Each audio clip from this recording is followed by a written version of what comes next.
Ready. Play. Okay, let's move to the final section of the draw when it comes to the men at least. And it's the Jannik Sinner section, which would, of course, also included Arta Fils. But sadly, the Frenchman's had to withdraw with a back injury that's also going to put his grass season and perhaps Wimbledon in doubt as well. So Rublev gets the walkover. Rublev goes into the fourth round where he'll play Jannik Sinner. After Sinner wiped the floor with Yuri Lehecka today. I don't even find these. Yes, you can marvel at Sinner's level, but I don't know. Sometimes I find it a bit uncomfortable. I don't know what you think, Damien.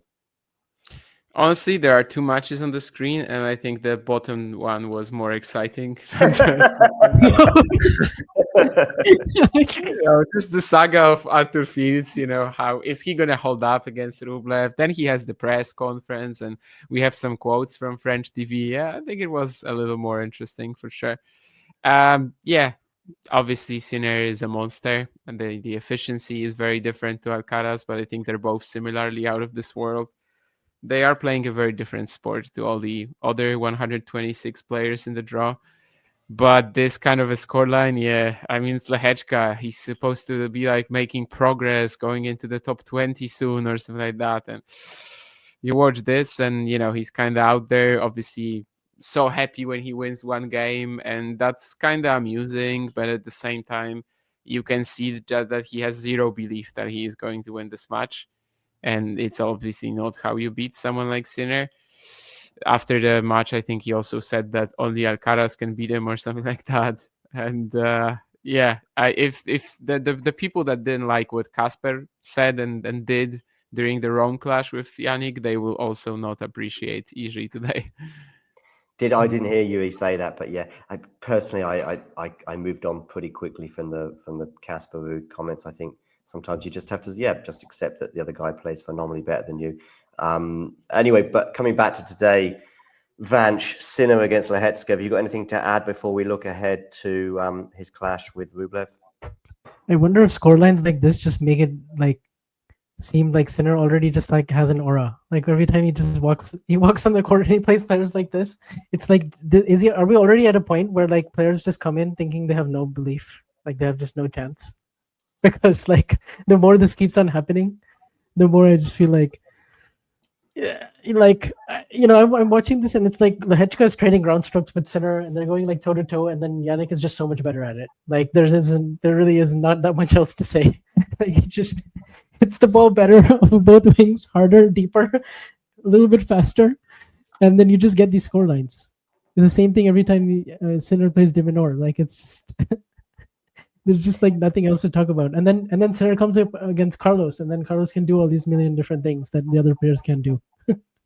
What player, aside from even, I think I would include Novak. So not Novak, not Carlos.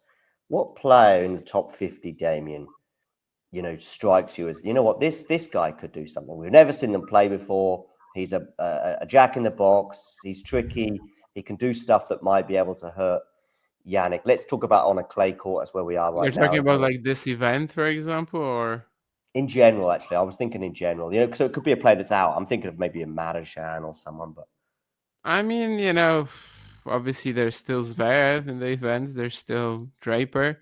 But in the grand scheme of things, like we've seen some relatively close Cerúndolos in Rome, for example. Yeah, I don't know, but obviously it's difficult. Maybe Mensik on a hard court. Sure, you have to throw some curveballs. I mean, you can't just play him, off the ground, do nothing, and just trade. Yeah, like Vanch said, just trade ground strokes with him because you're not gonna be better than him at that kind of game. It's simply impossible. So Rublev absolutely has no chance because he will just do the same and try to play shot for shot tennis with Jannik, which isn't gonna work. So, the range of opponents that Sinner can lose to is very slim, and I think it's best exemplified even by the fact that, Rublev beat him last year in Canada, right? And that was when Sinner was struggling physically. And who has he lost to since Jannik Sinner? Carlos Alcaraz twice, and that's it. So, Yeah, I mean, the answer very much could be nobody, pretty much. Yeah, I was just looking. I was just kept going down the list. I got to about number 80 in the world, and I couldn't really on clay, especially. Funny enough, because as I say, I thought of maybe Berrettini on grass or Mensik on a quick court, especially a hard one. But as I was looking at these guys, the good guys on clay, you know, that were in the ATP ranking, say in the top 50, you know, they're all sort of solid sort of players, you know, like Yeah. Rublev, like I'm looking at Kecmanovic right now. I'm looking at Borges. These are all none of these Baez. These are all sort of, you know, possibly top 25 on the surface. I think Baez could certainly give himself as a shout as being one of the 25 best players on the world on clay, but not going to lay a glove on He would him. win 4 games against Jannik if they played tomorrow, or maybe even less. Yeah, I mean, I mean, that's that loss that Fran had. I thought was quite demoralising for the tennis world in a way, and that was much more comfortable than I expected. Especially as Jannik had barely played any tennis at that point. I think he played 2 matches. Maybe it wasn't that easy, but you know, it probably gets easier if they play in a month or so. But yeah, I mean, even though it's not his favorite surface, clay, obviously it's also a surface which like extends the edge between players, right? If you're gonna throw somebody in on the grass court, there's always a chance that the margins are just gonna get a little closer. So yeah, like a volley. yeah, I agree with the Mensik Berrettini rounds and stuff like that. 6 and 3. Damien did just highlight one of the wins that Rublev had, Vanch. I mean, can you see something? Can you look into your crystal ball and say, look, this could happen in a parallel universe and Andrey emerges the winner? Or to be honest with you, right now, you know, we're just hoping for some kind of competitive match and maybe even a competitive set. You know, if we get to a tie break, which is damning for Rublev and obviously where we are with Jannik right now, Vanch. Yeah, I'm struggling to see what Rublev does, particularly anything better than Sinner. There isn't really anything I could come up with other than Rublev can play him close for a set or two, and then the thing is that then Rublev is just going to get really frustrated because Sinner is just going to just do everything he does a little bit better than him, and then the margin will just go up. Yeah. So I'm kind of expecting like straight sets, but one relatively tighter set, like maybe a 7-5 or a 6-4, 7-6, that kind of a thing. Like they played in Australia, and it was like Rublev played about as well as he can play. Like I don't think Rublev can play better than he did in the Australian Open quarterfinal that they played against each other. That was like peak Andrey Rublev, and he didn't win a single set. So yeah, it was a 3-setter that felt closer though. If I remember that one, I think Jannik was a bit ill during one of the sets. Right, and he had like a 5-2 lead in the second set tiebreak, if I recall, and there were some moments, some chances because he was taking a little bit more risk. He was going bigger on the second serve. He was going bigger on his backhand down the line.